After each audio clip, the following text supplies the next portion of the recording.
Hello and welcome to the News9 Plus show on the world's first news and current affairs OTT platform, News9 Plus. Israel has blown up thousands of pagers and walkie-talkies used by Hezbollah operatives, killing and maiming members of the terrorist organization. Israel has weaponized everyday gadgets and struck back at its enemies, but there's panic in the aviation industry. Qatar Airways has prohibited passengers from carrying pagers and walkie-talkies on its flights while boarding flights from Lebanon. The greater fear, of course, is what if terrorists start using the same playbook?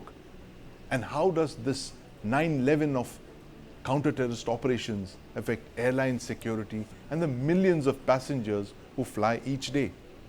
Joining me to discuss this are Captain S Panesar, former Director of Flight Safety and Training, Indian Airlines; Sanjay Lazar, Aviation Expert and CEO, Aviation Consultants; Major General VK Datta, Defense and Counter-Terrorism Expert; and in the studio is my colleague Deepak Bhadana. Gentlemen, welcome to the News9 Plus show. Captain Panesar, I want to start by asking you this, that Hezbollah might have been the target for Israel's counter-terrorist operation, but the ripples are being felt across the civil aviation world, which is very sensitive to these kind of developments. And after every such attack or terror incident, we've seen an increase in airline security. Qatar Airways, for instance, they've banned pagers and walkie-talkies. Is there a fear that there would be other airlines that will now follow suit and start looking at possibly pagers, walkie-talkies, and who knows what else with a great deal of suspicion? Before I say anything, my apologies and to the people who died in the blast of the pager. But let me tell you, in our country, in India, not many people are using pagers. Right. Only walkie-talkie the staff is carrying at the airport. Yes. They sometimes come with the walkie-talkie in the aircraft. Right. Regarding use of mobile, I think it is not wise to stop the mobile use on board the aircraft, because once a person buys a ticket, you can take down his mobile number, his address, he can take his signature, then you know who's using the mobile. Right. But in India, I don't find many people using pagers. Right. Yes, walkie-talkie is being used by the airport staff when they're conducting the flights. Yes. The staff sometimes goes into the aircraft, they come out, and they're all registered. They don't carry pagers. Right, of course. And I think it is not wise to stop people carrying mobile. Mobile should be allowed. But the idea of a person who's carrying mobile, you can take it in writing from a person. Yes. Once I buy a ticket, I give my mobile number, I give my address, I give my signature. Right. My ID is known to everybody. Yes, absolutely. Sanjay, I want to thank you, Captain Panesar. I'm going to ask Sanjay Lazar this. Sanjay, some time back, airlines had banned passengers from carrying lithium-ion chargers in the checked-in baggage, and that was because of a real fear of these exploding mid-flight. And in this case, lithium-ion cells have, from what we hear, have been targeted. They've exploded, killing a lot of literally thousands of people, hundreds of people, if not wounding thousands more. Is there a fear that airlines will now impose a fresh set of restrictions on gadgets carried by passengers when they board airlines? Thank you for having me, Sandeep. First point is, on the aspect of pagers alone, like Captain Panesar said, pagers are no longer used in India unless it's hospitals. So they're used in closed circuit areas. Right. Now, I'm certain that the DGCA will look at even banning the carriage maybe, or restricting the carriage of those pagers on. Right. Point number two, you spoke of lithium-ion batteries. Yes. I do not know if you recall, some years ago, about 6 years ago, there was a ban on carriage of Samsung Galaxy phones. Yes, that's right. Number of Samsung Galaxy, which was first found burning in an ANA aircraft, Japanese airline. Yes. And after that, it happened Philippines, it happened 4 or 5 places. Right. It was banned across the world. Yes. Today, there are restrictions on us carrying power banks and stuff like that in the checked-in luggage. Yes. Right? You have to carry it in the hand luggage. So yes. if there is an imminent explosion, you can track it. There's also, let me point this out, there's also a 2004 air safety circular of the Indian DGCA prohibiting the carriage of walkie-talkies, yes. which also exploded in this. So I do believe there will be some concern in the DGCA. They will look at it, but I mean, banning mobile phones is crazy. It's not going to happen. But I do see, unless there is a particular type of phone that we see is explosive. Right. But pictures, yes, will come under scrutiny, and I can see a lot of these other devices will probably have to be carried with batteries separate or no batteries or something like that. Right. I can see that. But you're sure that these kind of some kind of restrictions will start to kick in the next couple of days?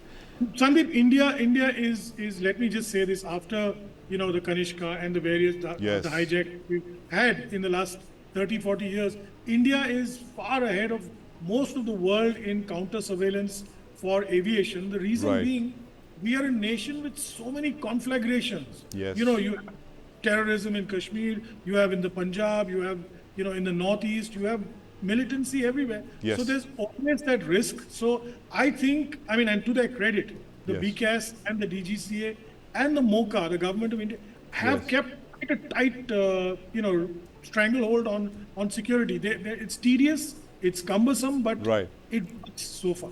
It's tedious and it's cumbersome, and thanks for giving me that heads up, Sanjay. I'm catching an international flight tomorrow. I'll probably take precautions to check in a little early on. But General Datta, you're a counter-terrorism expert. You've been with several elite organizations in India, and we spoke a few days back when these pagers started exploding. While Israel has done the right thing, possibly people can argue, by striking back at its enemies before they could target Israel, how credible is this fear that terrorists could now take inspiration from these attacks and try and similar, attacks on airlines or public spaces of the kind that we saw in 9/11? Could terrorists borrow from this playbook? Sandeep, if you see at the international level, wherever there has been an explosion in an aircraft, wherever there has been a suicide attack, especially concerning the aircraft, you got two methods of doing it. Either you have a baggage which has been laced with explosives, fixed with a timer, and which explodes on a particular time frame, and then either the plane goes down, like the Kanishka, what happened over Canada, Air India flight. So now the thing is that over the years, a lot of precautions have been taken by people. The X-ray machines have come into place. You cannot now hide an explosive with a detonator and a battery, let it go through and get checked into the baggage. That much expertise has been gained as far as India is concerned in a big way. But now the only thing is that if you ask me a question, can somebody smuggle in a explosive? I will say yes. Why I'm saying yes? Because I'm an expert in this field. I know how one can do it, how one can maybe gather smaller quantities being carried by number of people and then come inside the aircraft and assemble it together and make it a bigger device. So therefore the thing is that as far as the pagers are concerned, or the mobile phones are concerned, or the lithium batteries are concerned, lithium batteries get heated up by a process called the runaway. Runaway process in which either very fast charging or very fast discharge or a heavy load on the memory being put on by maybe a malware. And then it will start heating up, and then it may catch fire or may explode depending on the quality of the battery. But if you have to use an explosive, which most likely has been done in the case of Lebanon, in that you have to have a battery fitted with the explosive, maybe half battery, half explosive, whether it is plastic explosive or C4 sheet explosive, and then you require a detonator connected to a chip which works as a trigger based on a signal generated on the device. The chip will get the connection together and the detonator will explode and the device will cause injury or death. So this is the technique of exploding in a high explosive and lithium battery getting overheated and then either getting fired or exploding. But a lithium battery by itself, if it is not exploding, if it is not a charge or an additional what you call a high explosive, then the damage is very marginal. It could be a fire which can be immediately put out by a fire extinguisher, or the device can be thrown into a water pan or something. So now the thing is that high explosives can only get exploded by a detonation wave. For that, you need a detonator. Therefore, you need an electric detonator, which is small enough, concealed in the circuit of the system, connected to a battery, put with a chip, which works as a trigger, and a signal comes as a coded signal, will activate the chip, and this device will go. So what has happened in Lebanon is this technology, which I'm just talking about. It is a battery laced with explosive, with a detonator, and a chip inserted, which acts as a trigger, and then the trigger is generated by a coded signal, and all these pages explode simultaneously. Right, absolutely. So, and like you said, General Datta, there's always a danger that terrorists could also be inspired by this modus operandi. Of course, we're not giving anyone any ideas on what to do, but this is exactly how it works. I mean, these kind of copybook attacks could possibly take place. And of course, where is this going to be tried out, if not in the civil aviation sector, which has borne the brunt of it? And Deepak, you're fully aware of the fact that Sanjay lost his entire family in the Kanishka bombing, but who else better than Sanjay to tell us about the airline, how the airline industry is so vulnerable to bombings. But Deepak, you know, every time there's an incident like this, attacks, sensational attacks, it's the passengers that bear the brunt of this, apart from the loss of life that's taking place. And you've seen it in 9/11, where a whole range of new checking and you know, physical frisking and electronic devices kicked in because of those very unprecedented hijackings. Do you see a new cottage industry, or well, let's put it this way, a new ecosystem of detecting explosives now developing around these very legitimate fears? Well, most definitely. I mean, and it's necessary, of course, it's understandable. So security procedures and protocols are going to become more complex and invasive even. Right. But it's necessary. There's hardly any other option that there is. Right. And unless we have devices which can accurately detect such sort of tampering or such sort of devices, it's going to be a little problematic for the passengers, but then again, there's hardly anything that anyone can do about it. Right, absolutely. A new ecosystem of counter-terrorism products possibly coming in, and you know, for explosive so it's detectors. Like an arms race between, say, detection and innovation. Arms race between detection and innovation. I'll ask Sanjay Lazar this question that you've raised. Sanjay, you see this point that Deepak made, this arms race between innovation and detection now taking place. The fact that if, you know, lithium-ion cells could be weaponized by terrorists, then you're looking at a very, very clear and present danger to airlines and passenger safety. Do you see new technologies coming in, like, say, explosive vapor detectors, bomb detection devices to keep our skies safe? Excellent point by Deepak there, Sandeep. I must, say this, that, whilst you were talking, it struck me that we've moved in the mobile phone area from a time when we used to open the phone and, we had a removable battery. Right. Phones now having sealed batteries. Yes. But it just set my mind thinking that all those removable batteries could be weaponized so easily by the same PET or plastic or C4 or whatever they used in Lebanon, and creating some sort of device like the general correctly pointed out. And it's scary. It's scary to think that the arms race is ahead of the detection race. Yes. And we'll have to be on our toes in aviation, in factories, in offices, government buildings, sensitive installations. Somebody with a innocuous mobile phone could just walk in and become a bomb themselves. So it's a really scary time, and security needs to be up its game, multifold. Absolutely. As they say, Sanjay, the terrorist has to get lucky only once, and the counter-terrorist experts have to be lucky every single time. Captain Panesar, you had a point before we close. Yeah, I would like to tell you, for the world traveler, that India is the most safest country for travel. We even start checking people half a mile before you enter the airport area. Yes. And then security is also very tight. Right. And they check everything. And I think carrying pages, there's no people carrying any pages these days. Right. Carrying mobile most of the airlines, they permit you to use a mobile on board the aircraft by charging some. Mobile, you can, once you do it, you buy a ticket, you give your ID, you give your mobile number, so the identification of persons are there. Yes. But pages are no more used in India.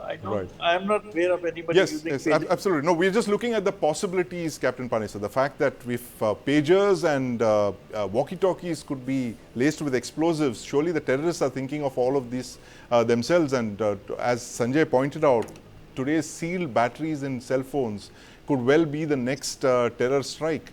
But fortunately, as of now, the Indian airline passenger only has to fear bad seats and lousy airline food, and none of these threats that we've been pointing out. But who knows about the future? As we've just discussed, you've heard it from the best and the brightest in the field that the law enforcement agencies have to keep a step ahead of this threat that the terrorists could always pick up these kind of innovations and put them into practice. As Deepak just pointed out, it's like a literal arms race between the innovators and the implementers. But thank you very much for joining us this evening, gentlemen. Sanjay Lazar, Major General Datta, Captain Panesar, and my colleague Deepak Bhadana. Stree 2 is the second biggest hit in the history of Hindi cinema. It was made for 60 crore. It's earned over 500 crore at the box office. Not just this, films like Shaitan, Munjia, Kill, Aranmane 4, they've pulled in the crowds.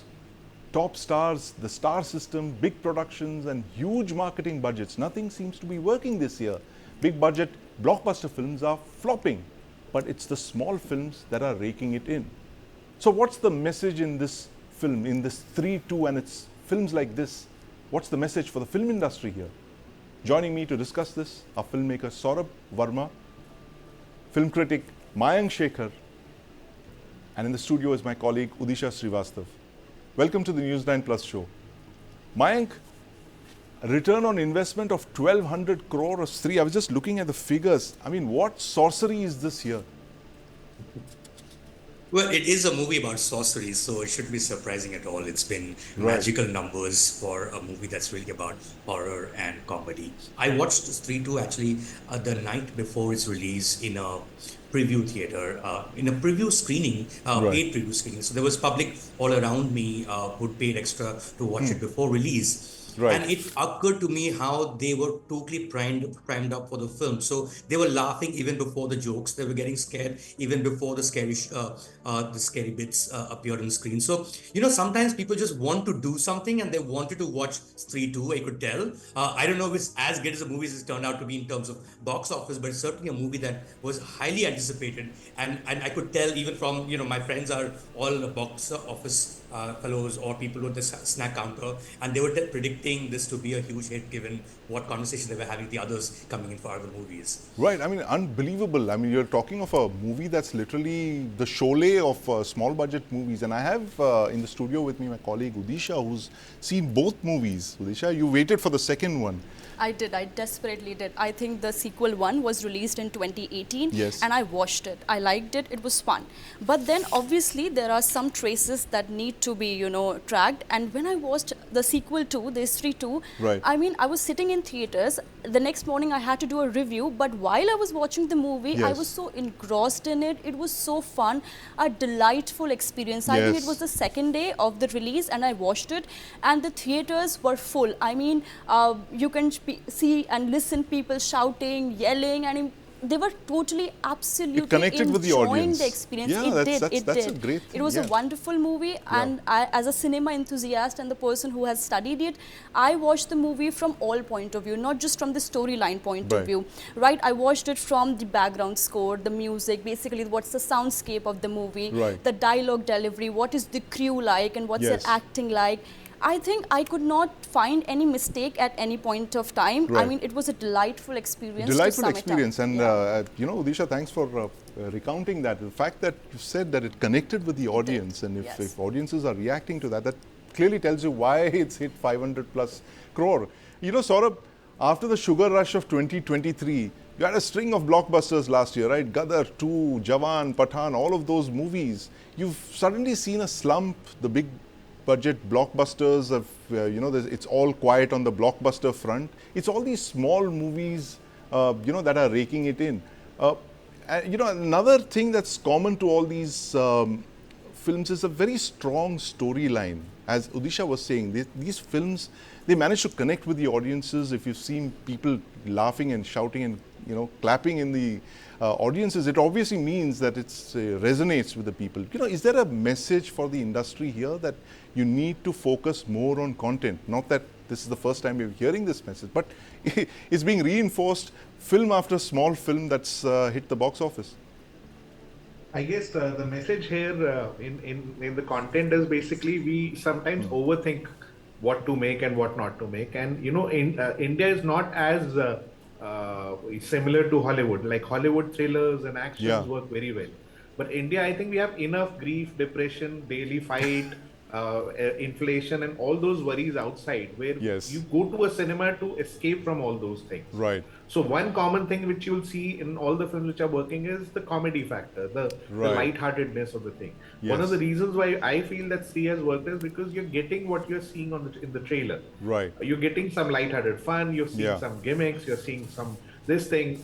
If I compare it to another film which is also not a big star cast, which is released today, is Yudra.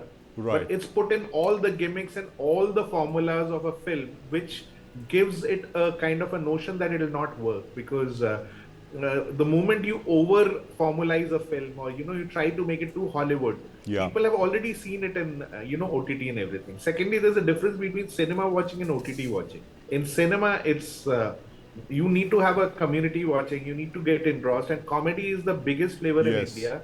It's been there for years, and today it's once again proven it's not the stars, but it's the content, and a light-hearted content will work better than grief or depression or over dramatic Hollywoodized action thrillers. So so that comedy, of course, but horror comedies, we're hearing of it for the first time. Mayank, horror-com as a genre in Bollywood's coming in for the first time, and I think it's got the highest strike rate of all the genres that we've seen so far. Why, Hindi movie audiences, why do they love to be scared and laugh at the same time? Unpack this horror-com genre for us. Well, it really depends on the film. I know it's a genre film in the sense that it is horror and with a mix of comedy.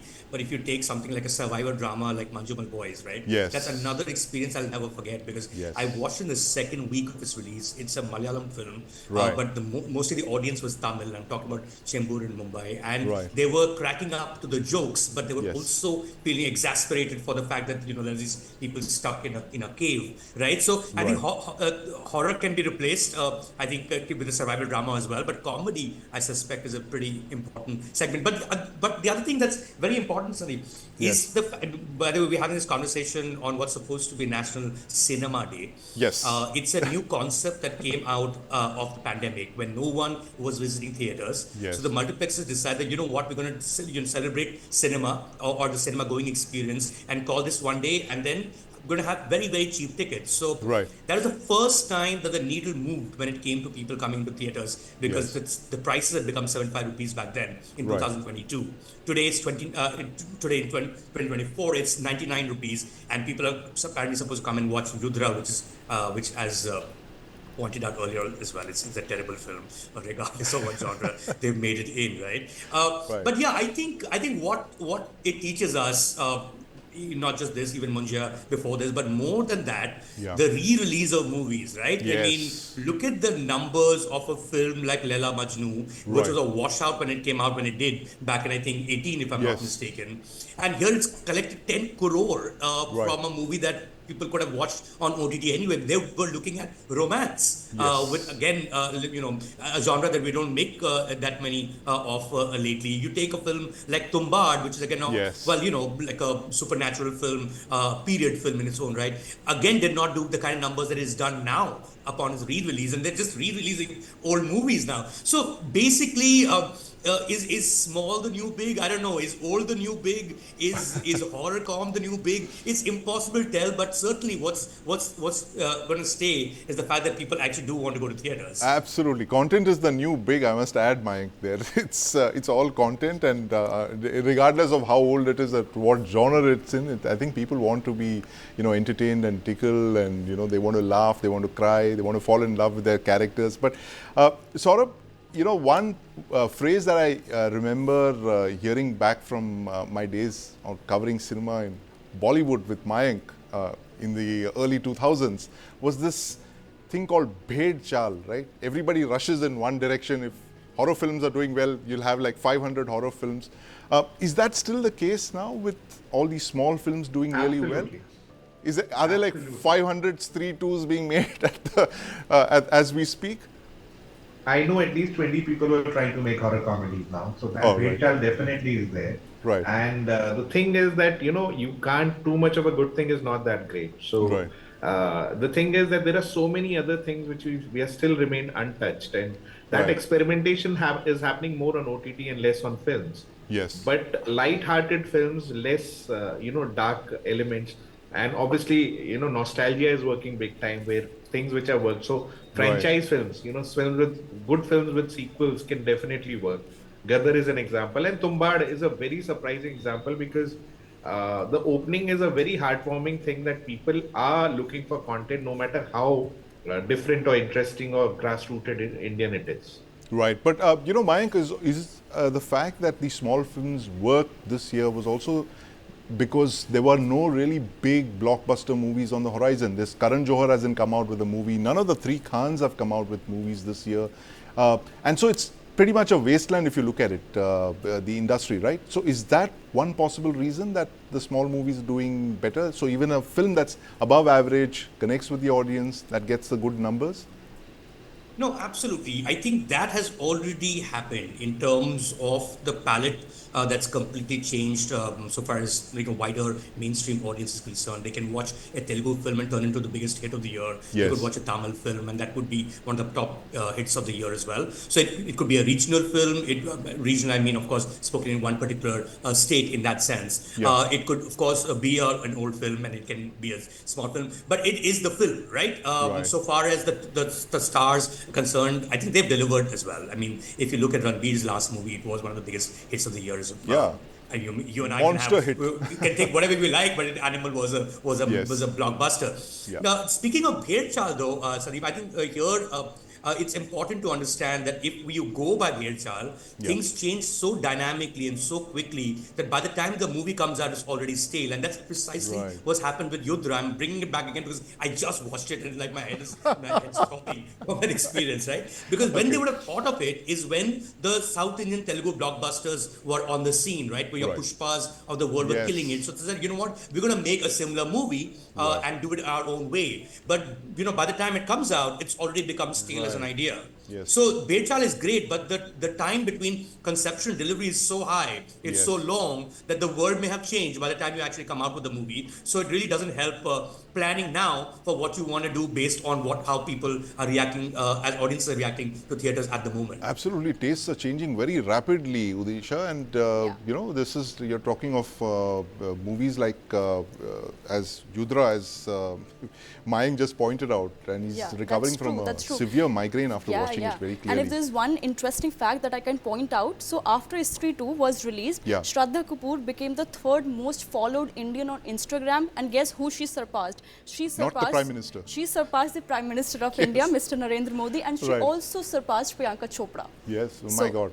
So that's you have to give it to her. Yeah, you have to, and then you look at the TikTok reels, you look at the Instagram reels, you look at the YouTube shorts, everybody's sort of swooning over the songs of Istri 2. So that's the magic and aura the movie still has, even after 1 month of release. Extremely long shelf life. A month is like what a year used to be back in the day. But Saurabh, another thing that these horror comedies have in common is that they've taken, a lot of these stories are from Indian folklore.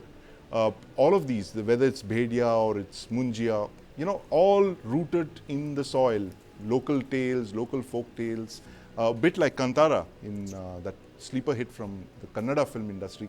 Does that have something to do with their success as well, you think? Local stories, yes, absolutely. I mean, I completely agree with you because earlier what used to happen was that the audience used to come to cinemas to watch the world. You had the Yash Raj film showing Switzerland or Europe or America and things like that, where you experience the world through the eyes of a cinema screen or whatever. But today the audience has seen the world, so today the stories which are very grassrooted, your own Indian tales, like Tumbad is one example. Yes. Where as much Indian as they are, I mean, they work better not just in India but across the globe. Like today, when I watch a Korean film, I can smell Korea, I can see the rain, I can see their food, their culture. That's exactly what Indians are looking at as well. So if you are trying to make a thriller, you can make an Abbas Mastan thriller, take it to Georgia, Russia, wherever you want. Or you take a grassrooted story like how Abbas Mastan does it, base it in a small town and about a relatable underdog boy. I think that works better than you trying to show larger than life actors or characters. I think that's where things go wrong as well. We're trying to show a hero like a mega hero. Like Pushpa in Hindi may not work as much as it is going to work in Telugu. So I think we love to do that. And one credit also goes to the OTT platforms. Yeah. They've kind of, fed us with Narcos and many such content where we've accepted grassrooted stories. Right, absolutely, and it's all thanks to that OTT wave that we saw while Indians were locked down during the pandemic. That's completely transformed our palates. Would you agree with that, Mike? It was 2020 to 2022 where Indians were kind of, they had their palates completely reset and they started appreciating cinema on a scale that possibly wasn't done in the past. No, absolutely. That was the one time that there was no network television. So because there was no content to be created, new content to be created for TV, and most people were on television until that point anyway. I think this would have happened over time, but it just got accelerated during the pandemic, and that just means that it actually means great things for cinema.